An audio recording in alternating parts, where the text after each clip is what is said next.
This episode of the MSP podcast is brought to you by Big Tex Outdoors. Everything you could possibly need for your firearm. If he doesn't have it, you probably don't need it. And PHLster holsters. Can't do a sub 5-second fast drill? We'll get a PHLster holster. If you still can't, well, at least you know it's not the holster's fault. And primary and secondary, the definitive source for the armed professional and the responsible citizen. Quit your bitching about all the rules and get better.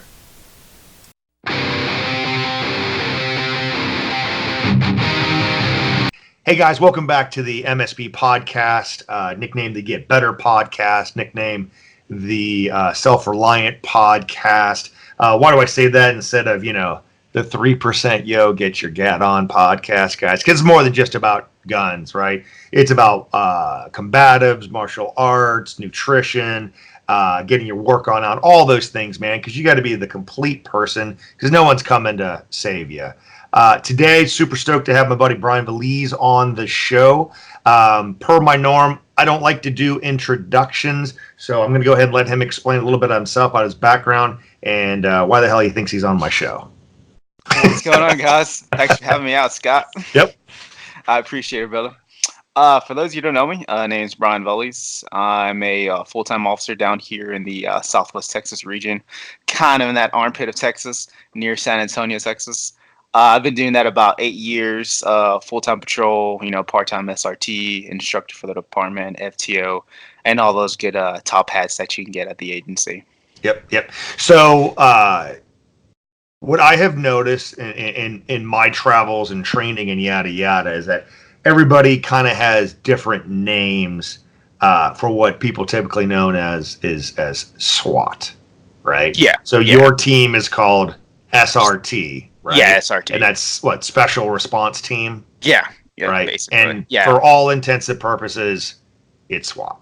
Yeah. Okay. Yeah. Right. Because like people say, you're either SWAT or you're not. Yeah.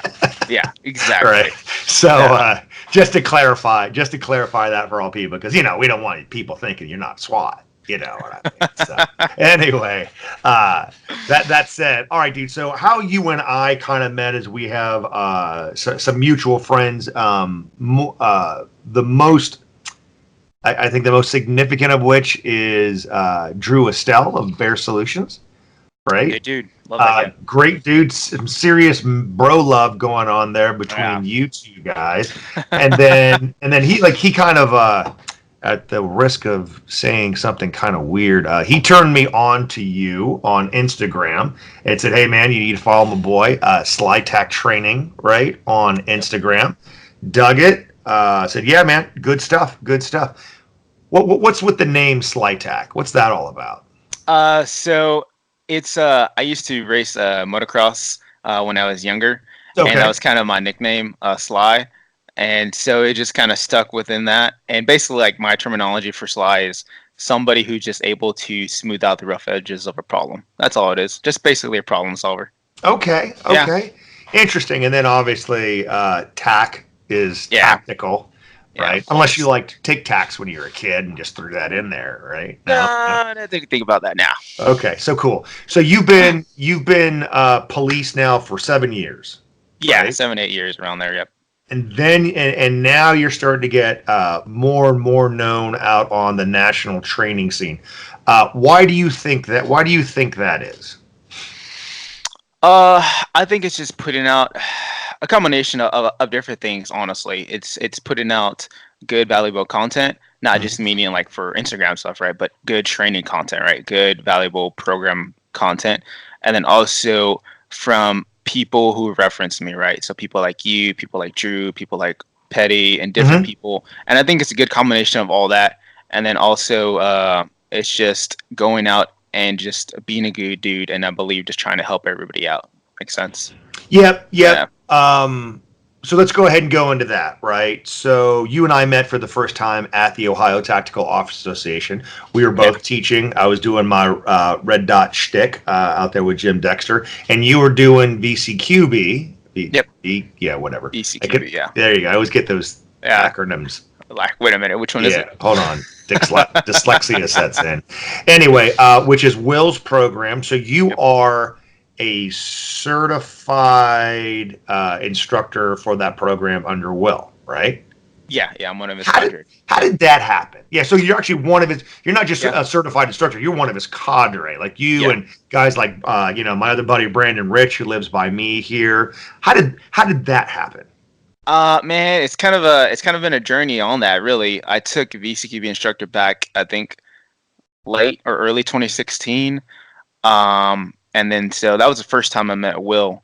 And so from there, I kind of stayed in touch. I took his low light instructor maybe a year later or so. And during that kind of process, I was already in the idea phase of starting my own company. So I'd reach out to him like, "Hey, man, like, what's the process behind starting your own company and training outside of the department? Because training outside of the department is a totally different animal compared to training inside the department." Mm-hmm. And so he was always super receptive of like, this is, my advice, et cetera, et cetera. And so I reached out to him one day because he was teaching another VCQB instructor locally around this area. And I was like, "Hey, do you mind if I just come out and kind of help AI, just shag targets for you, whatever you need me to do?" You know what I mean? Yep. And he's like, "Yeah, man, just come on out. If you can get out here, you're more than welcome to come out, help teach, etc." And so it just kind of started from there. And so just volunteering my own time on my own dime, just getting out there as much as I could, staying in contact, and it just kind of evolved after that. Okay. Awesome. So like there's tons of dudes that take his class. Do you think the reason why he was cool with you was it based on performance? Was it based on you just willing to pace targets or move cars? What do you think it was? Because a lot of dudes ask Yeah. me, "Hey man, I want to be a firearms instructor." I'm like, "Really? Yeah. Really?" I think, I mean, I'd like to say it was probably a combination of hard work, performance, and just showing up. You know what I mean? Being a man of your word and Okay. doing what you could. Okay. I think so. So like I've never taken Will's class, with my schedule and whatnot. Never gotten around to that. I've taken other vehicle classes. In your words, because everyone's heard Will talk about it, but of course, Will's going to be biased. You're going to be a little bit biased. What do you think is the main difference between Will's course and because you've taken other vehicle classes, yeah? Yeah. Yeah. What do you think is the main difference between, two-part question. What do you think is the main difference between Will's courses and other vehicle courses you have taken, right? And for the audience out there that if you don't know what it is, we're not talking about driving cars. We're talking about fighting in and around cars, right? Especially for, in Will's classes, although he does have open enrollment, it is specifically geared to law enforcement, right? So what's the difference between Will's class and other vehicle classes? And what's actually the difference between when you teach a class and when Will teaches a class? So first question, right? Yeah. I think the biggest thing and what students usually tell me is the data behind it and also the ballistic demos that we do. Okay. So I think the two big things for the VCQB is the data driven behind it, and then the ballistic properties and how we break down the vehicles and really dissect them and show what is and what isn't covered on a vehicle. Because for the longest time, dudes are always told this is covered and this is not, right? And we're finding out that that's totally not the case. And so I think that's the two biggest things, at least in my opinion, for VCQB. And then the flavor on VCQB, right? It's just different. So Yep. we'll have the way he teaches the breakdown, and he's got it down pat, right? You know what I mean? You got to. So he's done it so many times, and then when I do it, I'd like to think I'm there, right? And it's also a combination of just different styles of teaching. He's got his style of teaching. I got my style of teaching. I think that's the biggest thing, really. Okay. Yeah. So like when you talked about before about what's covered, what's not, you and your classic, your engine block is cover, the wheels are cover, yada yada, and that's about it. Am I wrong about that? That's what we've always been. Yeah, that was a classic. That's what we've always been told, right. And that's what I was told in my academy. They never showed us in my academy because they're like, no, we don't need vehicles. You know what I mean? We're not going to do vehicle programs in the academy, which I have no idea why. But that's far the two things you guys always have, or the three things you always have on you is your radio. Right? Your gun, your car. Right? Other things are kind of optional. Right? Yeah. Is my taser charged up? Yeah. Or whatever. So yeah, isn't that interesting the way people think about things and how you kind of grow beyond that? So that's interesting. Okay, so I mean, have you discovered any teaching points when you're like, Will doesn't cover that, but I kind of add that in. I think there's maybe small things, and it's just really dependent on, I think, time also in the certain classes. Like, let's Okay. say like a 2 day open enrollment. There's some things you can cover and some things you can't, just because of the demographic, or maybe just time restraints, or maybe it's just one instructor with various students. You know what I mean? So if Hmm. you have at least two instructors, you may be able to get through a little bit more than you'd want to. But I don't think it's I cover something that he doesn't cover. It's just more time restriction on there are certain aspects that like I can get to or he can't get to or vice versa. You know what I mean? Right. Right. Yeah. All right. So here's an interesting question. I don't know why I'm asking this, just because environmental concerns, right? In what you teach, right? Um, does the class change? I mean, I'm not talking rain because, well, you work for Centrifuge, so it's always raining wherever you train. Even at OTOA, it's like, dude, how was it? Dude, it was rain all day long. How Dude, was all yours? day. We got about an hour's worth, and we were only like 10 miles apart. It So was just that one cloud over us the whole entire day. yeah, Bro. exactly. So do you think the program changes, or is there any environmental concerns when you're teaching like in Southwest Texas, right, where there's a lot of flat and a lot of dirt, and your weather changes every 10 minutes, right? Versus saying being up in like Minnesota, where it's always cold and but really green, humid, blah blah blah.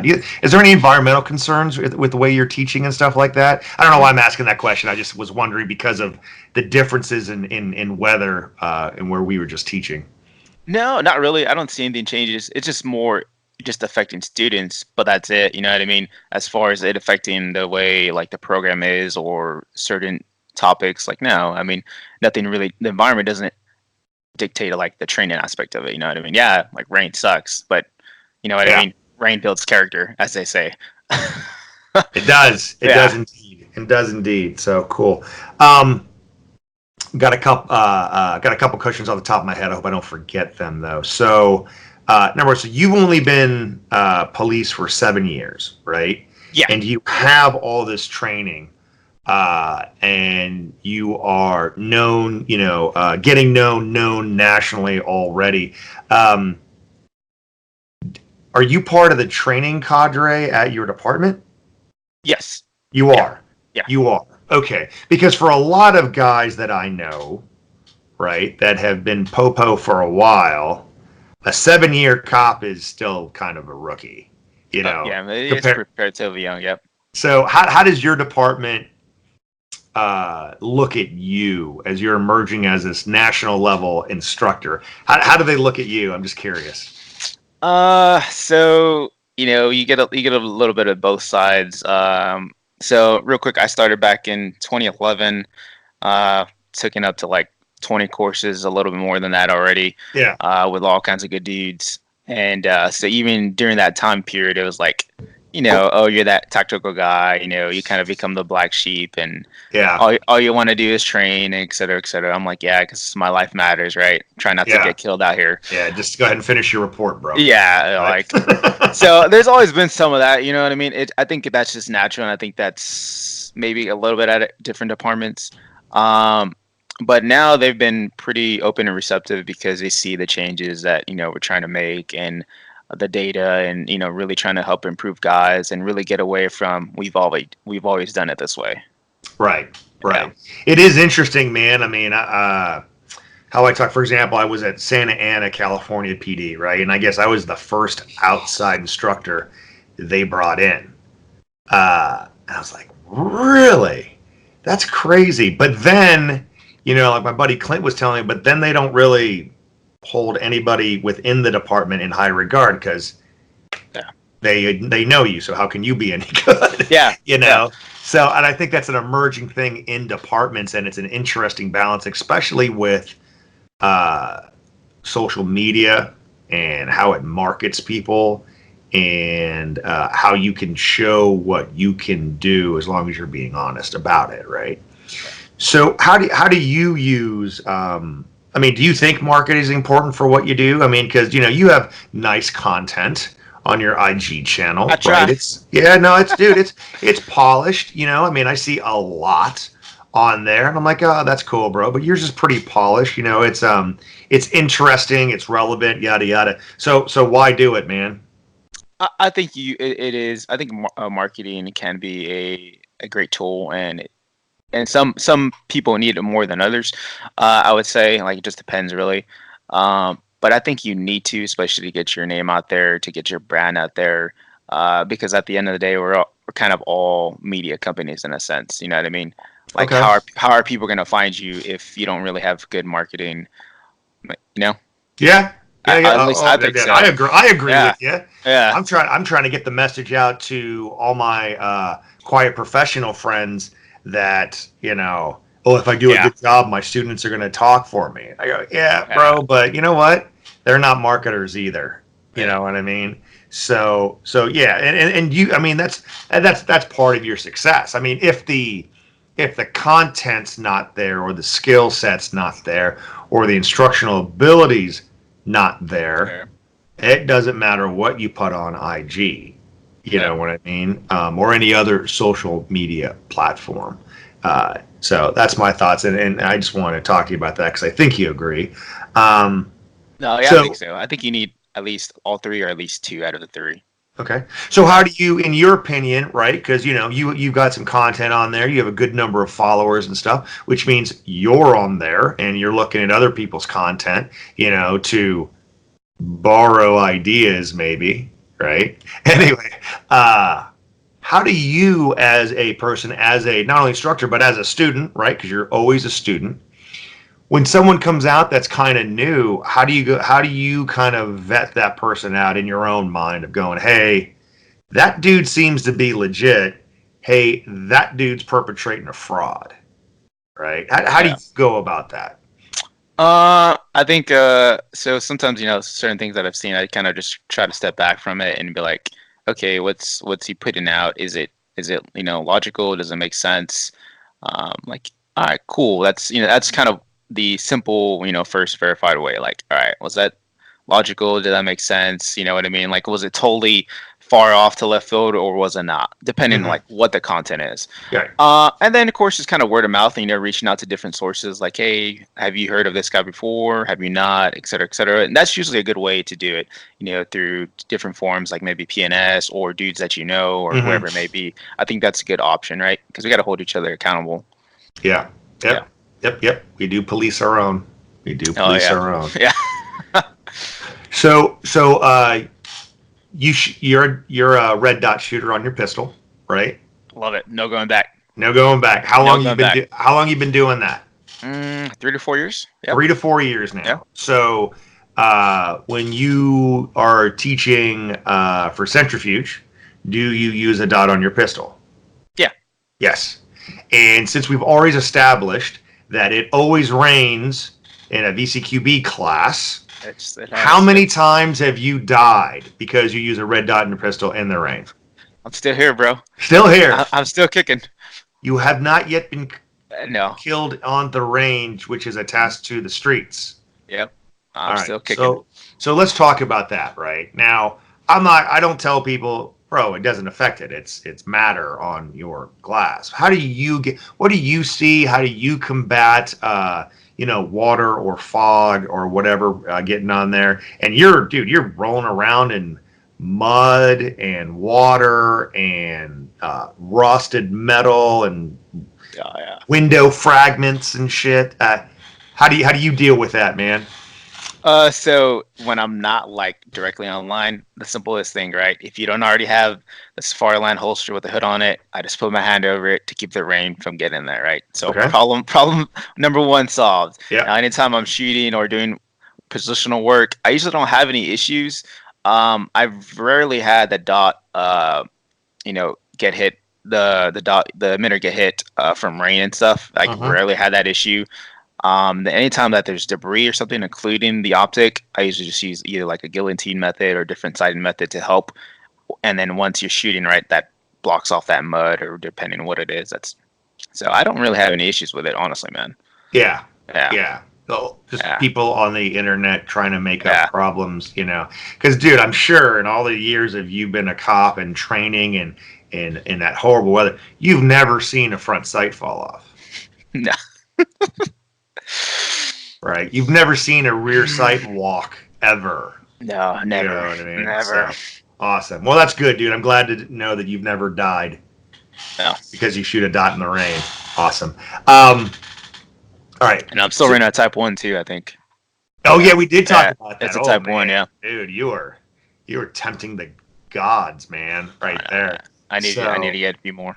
Yeah. In all fairness, dude, I switched to a 1 MOA dot, and the only one I could find that I could get my hands quickly was a type 1. So I'm living dangerously right now. But what are you running? A 325, a 1, 325, a 325? at 325. Dude, the 1 MOA is nasty, that- bro. Oh, man. I haven't messed with it much, so I've only just messed with the 325 and the 6, but It's yeah. nice, dude. It's nice. Especially when you got to go out and do what everybody else wants to do and shoot B8s at 25 yards. It makes life easier, though. You see more. So, all right, dude. So, let's talk about you getting better, right?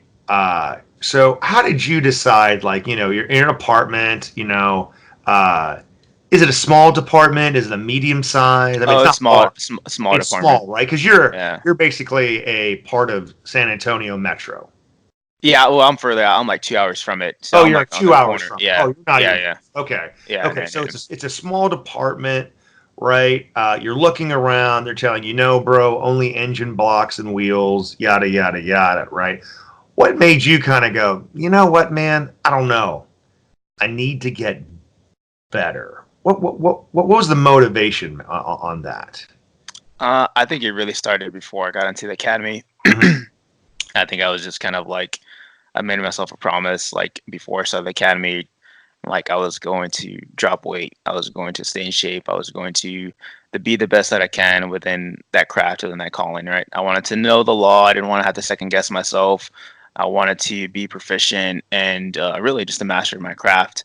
And that was like kind of around the a little bit like near the Magpul Dynamics days, right? Like 2012, somewhere around there. Yep. And so after I graduated, went to FGO and all that, I was like, all right. So I put in for my first few trainings through the department. I learned early on that the department was going to pay for training, right? That's just how it goes. It's depending which departments you're at. So I kept those stacks of, I have those stacks still. And then from that point on, I was like, all right, it's just going to be on me. So I just went for training, right? Paid for training on my own dime, did that, took a class here, went to another class, and it just kind of went on and on, right? Caught that bug, as you could say. Yeah. And then from that point on, it was just, that's all life was really. It was just work, training, and then hitting the range as much as I could. Because I didn't want to be a liability. I didn't want to be a liability to myself or to my department.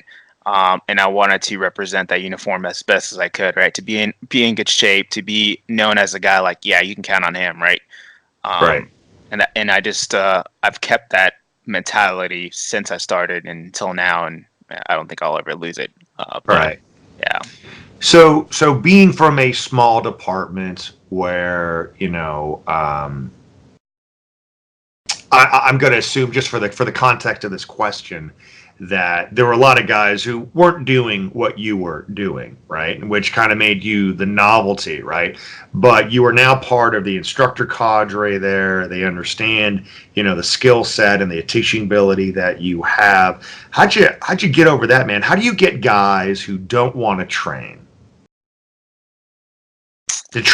and get better? How do you do that? Because that's a thing, man. Like, in large departments, the resources are there, right? Because just from sure probability, there's going to be a number of dudes who want to get after it, right? Yeah. And that can come in. But for smaller departments, it's a little different, man, right? It's much easier just to go with what's always been. Right. So how does a young guy like you come in, limited time on in the department, you go out and train, and they're like, okay, well, let's make a part of the training cadre. How do you convince guys who don't want to train? How do you convince them to get better? I think it's a couple different things. I think it's a combination of showing them why, right? Whether that's through data, through videos, whatever it may be, right? This is what you need, right? Not what you want, but this is what you need, because this is what we're facing out there on the streets. Combination of that, and then whether it's an 8-hour or maybe a 4-hour block or a 2-day program, whatever it may be. So giving them the why, giving them the program itself, not just giving it to them, like making it worth their time in a sense. I mean, it's worth their time regardless, right?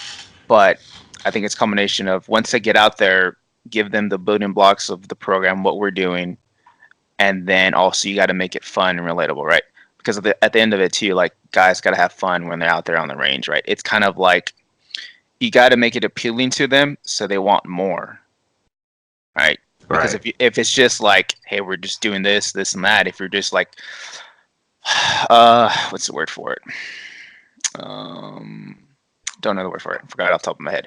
You got to make it relatable and appealing to them where they want more and more and they come out more and more. Essentially get them addicted to it if you can. And then there's also some guys that are just there for 8 to 5. They're just there for the paycheck. You can't help that. You just do what you can and you just move forward. Right. So let me ask you this. So in the training that you do, here's what I have found in my instruction, right, is that when you get that efficient performance, it's actually easier than what they were doing now. I'm not talking about alphabet soup because that shit you do is hard. That's hard, right? But I mean, even if you break it down to the simplest of tasks, right? For example, the method that you guys use of just getting out of the car, taking off the seatbelt and getting out of the car, right? That's got to be a lot easier than what these guys were doing before, if they were even thinking about it. You know, do you find the same way that you show them how to do this and they were like, oh, that's very simple. Why the hell am I doing what I'm doing now? Mm-hmm. Yep. You know, and that's in like an 80 really program, like depending on if you're teaching them to draw or get out of the car, or whatever it is, it's just showing them ways they've really never thought about. That are just easier. Yeah. It's easier, right? I mean, again, I'm not a cop, right? I know a lot of you guys, you know, I understand some of the concepts, but man, I would think stacking an A and B pillar is a lot easier than getting into fetal position behind a wheel. Right? I mean, am I not understanding anything here? Man, it just depends, bro. Yeah, leg day every day. Right. Yeah. What's that? Leg day every day, bro. There you go. Leg day every day. Awesome. Cool, man. Cool. So what other things are you teaching other than VCQB? What do you teach? What would you travel for? So a combination of things. You know, I teach performance handgun, performance rifle, low light handgun, low light rifle, and low light. There's a couple of different mods to it. You have like kind of the somewhat of the entry point. One day is handgun, one day is rifle, and then there is the 2-day programs like low light handgun, which is one day, the kind of the static positional stuff, if you will, for day 1. Day 2 is more of combination of that with injured shooter stuff. And because again, I learned a lot of data stuff, and I like to be a data-driven company. So we see through the stats of like the percentage of low light engagements, and then also being injured in the field is a high probability. So guys sometimes do not know like how to apply tourniquets properly. Now also combine that with low light, it's a totally different animal. So trying to get guys reps of not only just doing low light handgun like static stuff per se, but also reps of injured shooter stuff, low light. Break down that. What else? So we do some injured shooter stuff as well. Concealed carry, just your basic like plain clothes, and response type of thing. And that's really about it. Yeah. Okay. So, and that's all that's the Centrifuge catalog, right? No, that's for Slytac. Yeah. Oh, that's for Slytac. Yeah. Okay. Yeah. Okay. So when you say we, what do you mean we? So I think that's just that's just me, right? Just me. Oh, okay. So okay. Yeah. So I assumed you meant Centrifuge because. No, my bad. But it's Slytac. That's what you're doing. Okay. Yeah. So where did that stuff develop from? That's just combination of patrol experience. Me kind of just brainstorming, putting ideas down a little bit here from different classes that I've taken right through the years, and trying to learn programs, learn how to teach, like how do people deliver certain things, and like how do they relate with students. Mm-hmm. And so like trying to put that all in together and create valuable programs that's going to be worth it to the students. Got it. Yeah. Got it. So, do you mainly, when you're doing your catalog, right? Are you mainly in Texas, or have you started traveling all across the country? Or I've been trying to travel across the country, trying to find different ranges here and there. It's just it's a little harder just because I don't have all the connections, different spots. You know what I mean? right. But so mainly, Texas, and I've hit up Washington and a couple different other states here and there. But slowly. That's interesting. Washington. Why? Because Garrett or Mike up there in Washington, or Catworks and Grantham guys are up there, and they brought you up there, or how did that work out? No, I have a good buddy up there, Don Mahulio. Oh, okay. Mil Spec Mojo. Oh, okay. Yeah. You know what? Here's the funny thing, bro. I never knew his real name, dude. No. I never knew his real name. Oh, that's Mil Spec Mojo, Filipino dude, really fast. Yeah. Right. Yeah. Okay. Yeah, okay. So, how did you two guys meet? Through the grams, bro.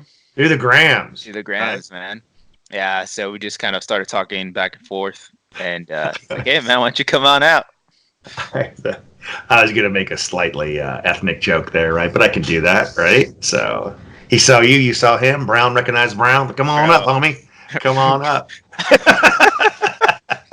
My brother from another mother. There it is, man. Awesome, dude. Yeah, it's funny how that all kind of dude, works here, because you have you have different circles and stuff that doesn't necessarily intersect and stuff like that. I tell people all the time, man, just meet good dudes. Don't be part of a clique, right? It's like for example, I've got my Victos friends, that kind of overlap with the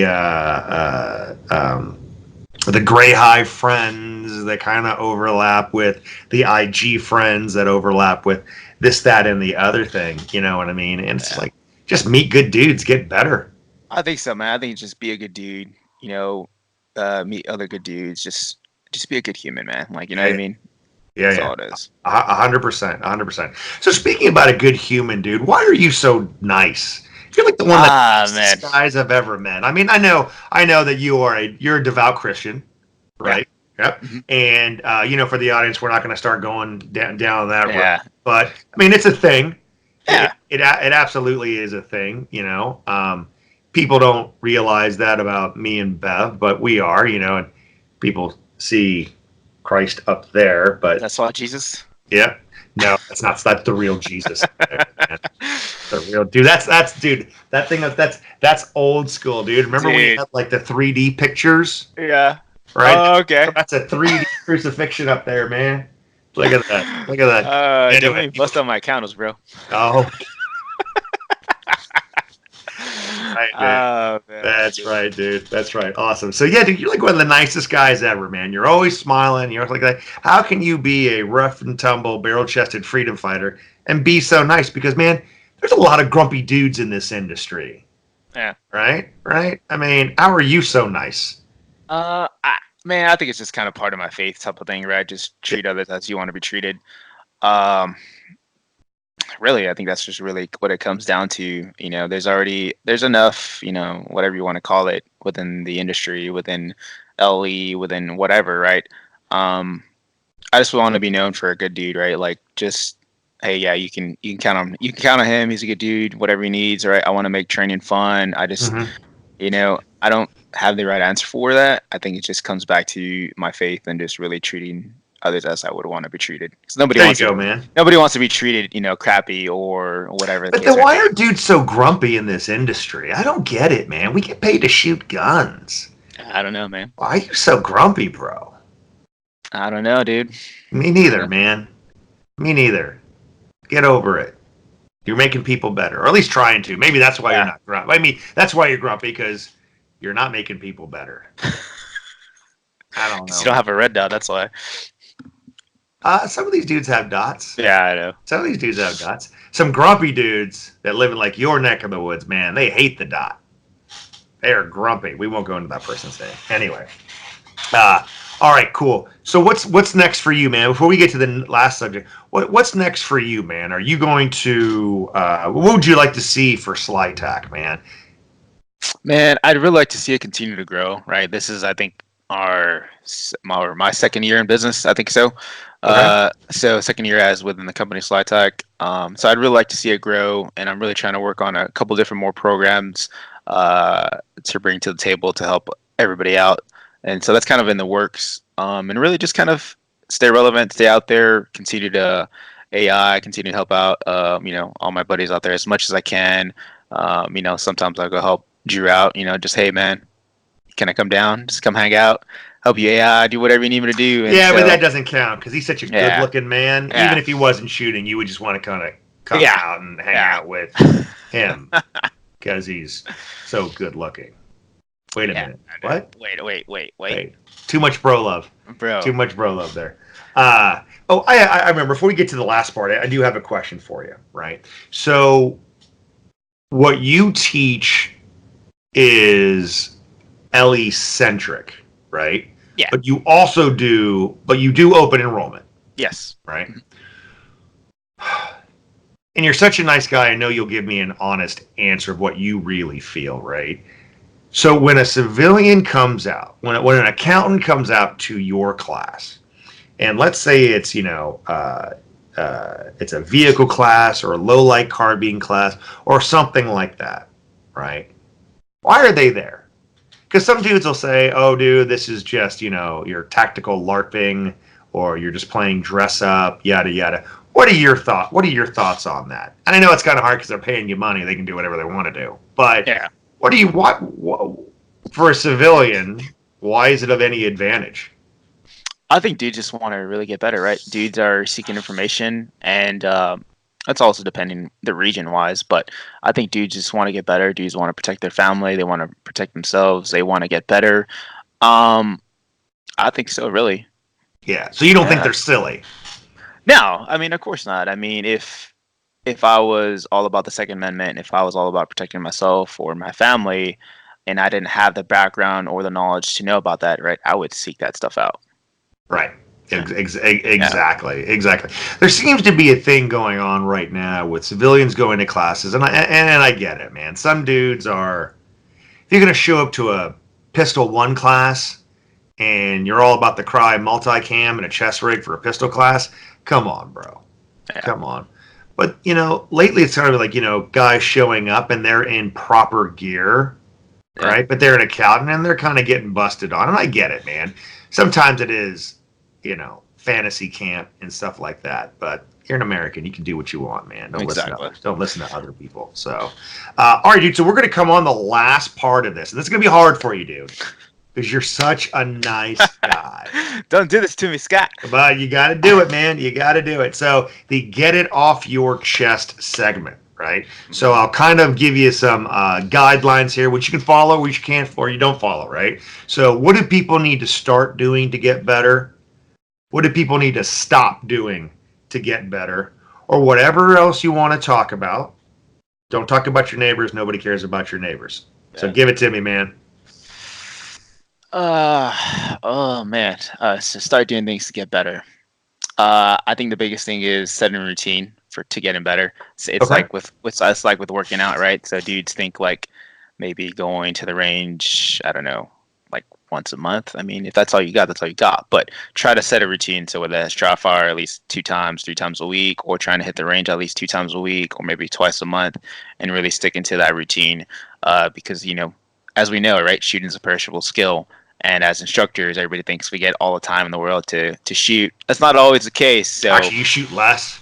Yeah, you teach a lot. You shoot less. Yeah, you shoot less, and so that's even something that I'm having to check myself with lately, is like making sure I stick to my routine of being out there on the range. I'll still dry fire here and there a little bit, but making sure I get those live reps as much as possible. So I would say for sure routine is to getting better and seeking out good classes and getting that good information that you need.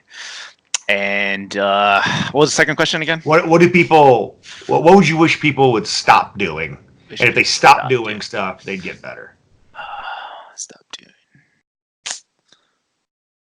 There's got to be something, bro. Man, where you just you see it on the net, and you're just like, please stop that.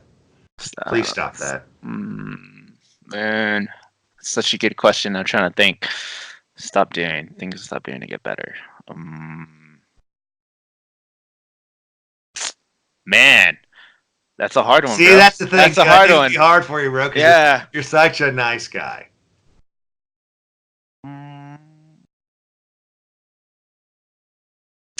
This is all that's coming to mind because I've kind of seen a little bit. I would say because we also have those group of guys that take classes just to take classes, which is nothing wrong with, but then don't apply what they've been taught like at the range, right? Because they're not putting in the work. So they're just checking the box. They're just checking the box, yeah. Right. I trained with SWAT, SEAL, Ranger, Green Beret, MARSOC guy. Which I mean, you can do that, right? That's sure. That's your freedom, right? It's your money. But then they're like, well, why am I not getting better? Well, I'm like, because you're not putting in the work. Yeah. Yeah. And I would say so. Understanding what they're trying to teach and just trying to check that box. Yeah. Okay. Trying to go for a cert. You know what I mean? Okay. Yeah. Okay. Awesome. Good stuff. All right. So, dude, where can they find you, man? Oh, so you can find me on the website slytactraining.com or on Instagram. Slytac Training are the two easiest ways for it. Okay. Yep. And then, will you go anywhere? Do you like to stay in the South Central U.S.? What do you? No. I'll go anywhere. So as long as there's a range available, and I'll be good to go. Okay. Yeah. Awesome, man. Awesome. All right, brother. Well, now it's my time. I got to pay the bills. Otherwise, the CFO gets a little bit mad here. Who's also the CMO, COO, and all the O's. She's the HBIC, head blonde in charge. Y'all thought I was going to say something else. All right. So anyway, guys, hey, if you want to train with me, man, literally put in Modern Samurai Project into your browser. I will come up. Check me out if you guys like this stuff and the free milking on here. Subscribe to me on YouTube. Subscribe to the YouTube. Check out the show notes. You can see the different sponsors like Victos, PHLster. Who else? Boresight Solutions, Phoenix, a lot of good discount codes down in the show notes, man. Do that. Do stuff that'll get better. It's just not, cool tactical gear that make you look awesome, man. It'll make you better. It will make you better, right? So check that stuff out. If you go to modernsamuraiproject.com, hit the classes button, you'll see the classes that I am teaching at. I'm all over the place, man. So if you can't find a class that's coming near you, you ain't looking hard enough, man. You ain't looking hard enough. So super blessed in that. So yeah, cool. Hey, Bryan, thanks for being on, man. Guys, check him out. Check out his social medias out there.